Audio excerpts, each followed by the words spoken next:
तो मैं महाभारत की बात करता हूं। जब राजसूय यज्ञ हुआ धर्मराज युधिष्ठिर का, तो आपको ध्यान है शिशुपाल ने बहुत अपमान किया भगवान कृष्ण जी का। तो भीष्म पितामह ने उनको जवाब दिया। शिशुपाल को जो उत्तर दिया वो आप सुन लें कि भीष्म पितामह कृष्ण भगवान को क्या मानते थे। इससे मालूम पड़ जाएगा कि वास्तव में कृष्ण भगवान क्या थे। लिखते हैं, यश शौर्यम जयम चास्य विद्याचार्यो प्रयुज्महे न च कश्चित् इहास्माभिः सुबालो अप्य परीक्षितः। हमने इनके यश शौर्य और विजय को भली भांति जानकर इनकी पूजा कर रहे हैं। अग्र पूजा जो कृष्ण भगवान की हुई थी। यहां बैठे हुए लोगों में से कोई छोटा बालक भी नहीं है जिनके गुणों को जिसके गुणों की हमने पूरी तरह परीक्षा नहीं की हो। अर्थात भीष्म पितामह कहते हैं कि उस सभा में जो उपस्थित थे, चाहे वो बच्चे थे अथवा बूढ़े थे, उन सबके चरित्र को अच्छी तरह वो जानते थे, क्योंकि वे आयु में सबसे बड़े थे और प्रतिभा संपन्न थे।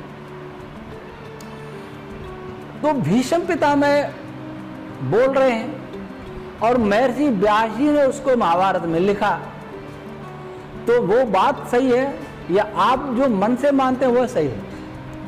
अब भीष्म पितामह क्या कहते हैं, वेद वेदांग विज्ञानम बलम चाप्यधिकम तथा नृणाम लोके कौन्योस्ति विशिष्ट केशवादृति। वेद वेदांग के विज्ञान और बल में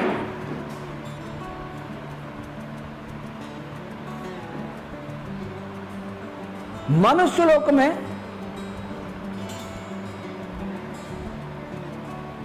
कौन सा?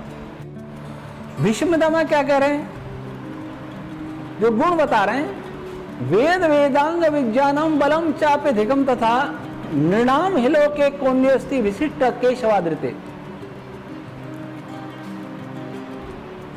कि इस मनुष्य लोक में अर्थात मनुष्य समुदाय में वेद वेदांग का विज्ञान जानने वाला और बल में बुद्धि का बल, चरित्र का बल,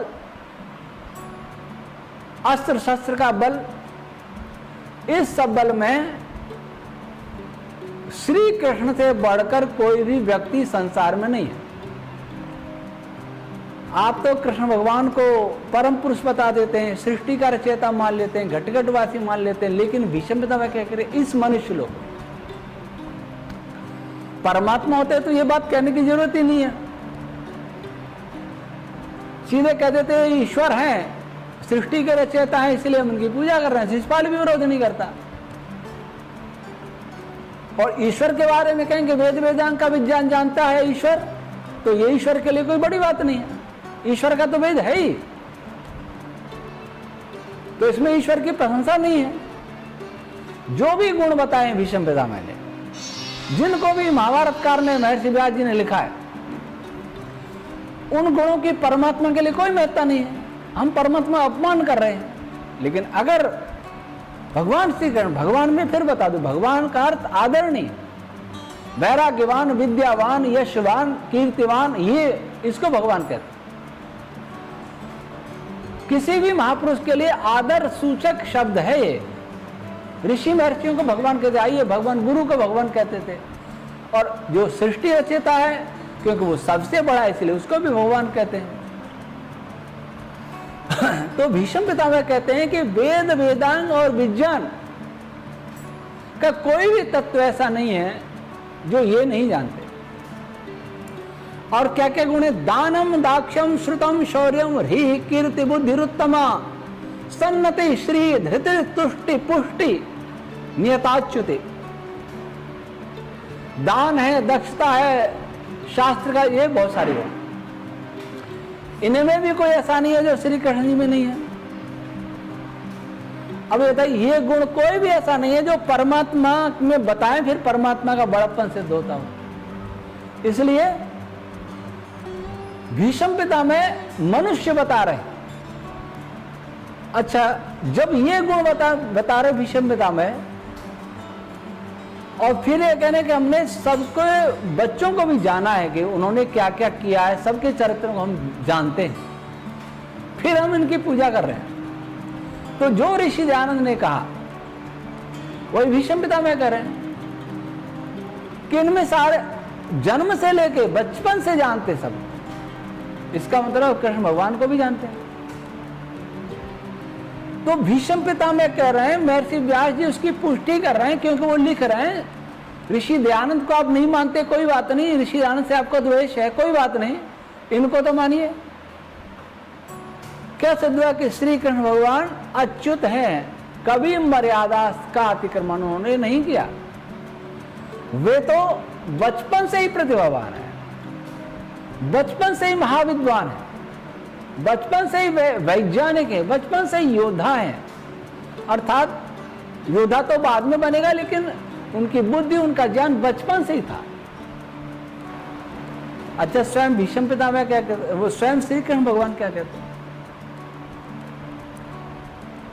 जब उत्तरा के गर्भ से परीक्षित मूर्छित पैदा हुए, मृत जैसे पैदा हुए, तो श्री कृष्ण भगवान स्वयं कहते हैं कि मैंने कभी उपहास में मिथ्या भाषण न किया हो तो ये जीवित हो जाए। अर्थात उपहास में भी उन्होंने जीवन में मिथ्या भाषण नहीं किया। जो महापुरुष स्वयं को कह रहा है कि मैंने उपहास में भी जन्म से अब तक मिथ्या भाषण नहीं किया, लेकिन सूरदास जी मिथ्या भाषण करवा रहे हैं और उनके साथ फिर आप भी करवा रहे हैं, तो ये बताइए धर्म की श्रेणी में आएगा क्या? धर्म की श्रेणी में आ गया। अगर हम परमात्मा न मान के उनको महापुरुष मानते हैं, बहुत विराट पुरुष मानते हैं, तब तो आप हमारी आलोचना करते हैं कि श्री कृष्ण जी को जानते नहीं है, परमात्मा नहीं मानते हैं, खंडन करते हैं। लेकिन आप उनको परमात्मा मान के भी चोरी करने वाला, झूठ बोलने वाला और बहुत कुछ करने वाला मानते हैं, तो आपको लगता है आप बहुत बड़ा कार्य कर रहे हैं।